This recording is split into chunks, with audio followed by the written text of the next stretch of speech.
मिटा हूँ मर मिटा हूँ, हाँ मुझे इकरार है।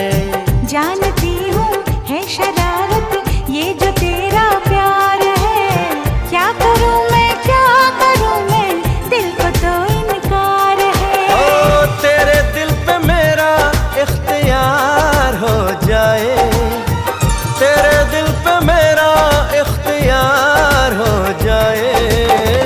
रब करे तुझको भी प्यार हो जाए, रब करे तुझको भी प्यार हो जाए।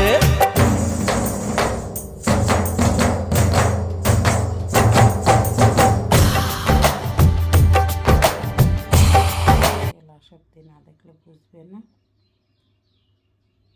আর এরকম করে রান্না করে খেতে কে কে ভালোবাসো নিশ্চয়ই জানাবে, আর একবার হলেও ট্রাই করবে, রান্না খুব টেস্টি হয়। তুমি একটা মাছের পিস দিয়ে পুরো এক থালা ভাত খেয়ে নিতে পারবে, এই জন্য বলছি।